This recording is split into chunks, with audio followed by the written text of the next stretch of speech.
아르민 알레르트와 존 스튜어트 밀의 공리주의. 핵심 개념, 최대 행복 원칙, 결과 중심의 도덕 판단, 집단적 선에 대한 초점. 아르민 알레르트는 진격의 거인에서 존 스튜어트 밀의 공리주의 철학을 구현하는 인물로 행위의 도덕성은 전체적인 행복과 복지를 얼마나 극대화할 수 있는가에 따라 결정된다는 원칙을 따릅니다. 아르민은 종종 어려운 선택을 내려야 하는 상황에 놓이며 개인적인 욕망보다는 다수의 생존과 번영을 우선시합니다. 그는 이성적 사고와 결과에 기반한 판단을 통해 공리주의적 윤리를 실천하는 인물이지만 그의 이념이 정말로 일관되게 적용되는지 아니면 상황에 따라 선택적으로 활용되는 것인지에 대한 철학적 질문도 제기됩니다. 존 스튜어트 밀의 공리주의는 윤리적 판단이 그 결과에 따라 이루어져야 한다고 주장하며 궁극적인 목표는 고통을 최소화하고 행복을 극대화하는 것입니다. 아르민은 이러한 원칙에 따라 상황을 끊임없이 평가하고 가능한 한 많은 생명을 구하기 위한 전략적 결정을 내립니다. 감정이나 개인적 충성심에 의해 움직이는 다른 캐릭터들과 달리 그는 인류 전체의 미래를 고려하여 희생을 감수할 준비가 되어 있습니다. 예를 들어 에르빈 스미스를 살릴 것인가, 아르민 자신을 살릴 것인가의 선택에서는 누가 인류에 더 큰 공헌을 할 수 있는지를 기준으로 토론이 이루어집니다.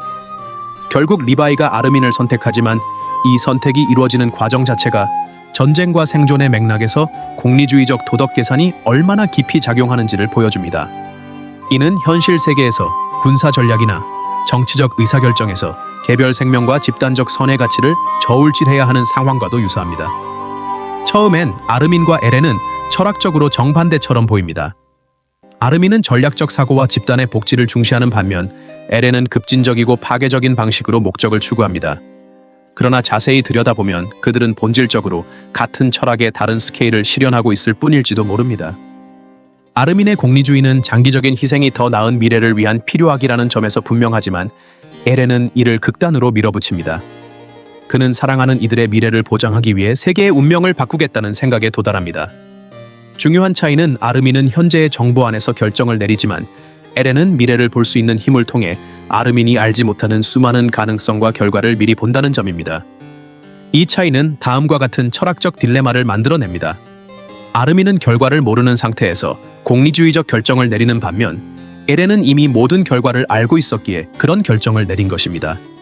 그렇다면 아르민이 에렌의 시야를 가졌다면 그의 선택도 달라졌을까요? 이들의 마지막 대화, 에렌이 자신의 기억과 이유를 아르민과 공유하는 장면은 이 긴장을 명확히 보여줍니다. 어떤 사람에게는 비극이지만 다른 이에게는 구원의 길일 수 있습니다. 공리주의에 대한 비판 중 하나는 그것이 일관되게 적용되기 어렵다는 점이며 아르민 역시 예외는 아닙니다. 그는 일반적으로 다수의 행복을 추구하지만 때때로 개인적 애착이 판단에 영향을 미치기도 합니다. 예를 들어 수많은 생명이 위험에 처했음에도 불구하고 에렌을 구하려 했던 순간은 정말 공리주의적 판단이었을까요? 아니면 감정에 이끌린 선택이었을까요? 공리주의는 이성적이고 객관적인 판단을 요구하지만 인간의 감정은 언제나 의사결정에 영향을 미칩니다. 아르민이 처한 어려움은 바로 여기서 비롯됩니다. 공리주의 이상은 이론적으로는 훌륭하지만 실제 상황에서는 그것을 유지하기가 매우 어렵습니다. 그의 선택들은 정책 결정자나 군사 지도자들 혹은 사랑과 책임 사이에서 갈등하는 평범한 사람들의 도덕적 딜레마와도 닮아 있습니다. 에렌의 행동과 그 철학이 아르민의 기억을 통해 밝혀진 후 우리는 다음과 같은 질문을 던지게 됩니다. 공리주의만으로 도덕을 판단할 수 있을까요? 에렌은 파괴적인 선택을 했지만 결과적으로 사랑하는 사람들에게 최선의 미래를 제공하지 않았는가? 만약 그렇다면 그의 행동은 공리주의 윤리에 따라 정당화될 수 있는 것일까요? 이 부분에서 아르민의 관점은 결정적입니다. 만약 그가 자신의 공리주의 철학을 고수한다면 에렌의 계획이 평화를 가져온 점을 인정해야 합니다. 그러나 그것을 받아들이지 못한다면 공리주의는 한계를 가진 윤리 체계임을 스스로 증명하는 셈입니다. 이러한 모호함이야말로 진격의 거인, 이 윤리와 철학을 다루는 방식의 핵심입니다. 선과 악은 절대적인 개념이 아니며 더 나은 세계를 만든다는 명분조차 보는 시각에 따라 정당하거나 괴물 같은 것으로 비칠 수 있습니다. 아르민 알레르트는 최대 다수의 최대 행복을 추구하는 공리주의적 철학을 중심으로 중요한 결정을 내리지만 그의 이야기 역시 이 철학의 한계와 모순을 드러냅니다.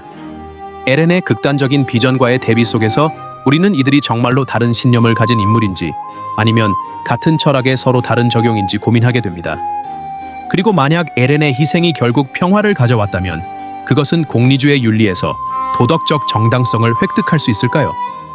결국 아르민은 이상적 도덕성과 현실의 잔혹함 사이에서 끊임없이 갈등하는 인물입니다. 그의 선택은 우리로 하여금 다음과 같은 질문을 던지게 만듭니다.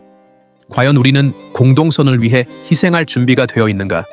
아니면 아르민처럼 우리 자신의 신념과 이상에 대해 끊임없이 회의하게 될 것인가? 세지 교실이 다룬 아르민의 통찰 수업이 유익한 시간이었으면 합니다.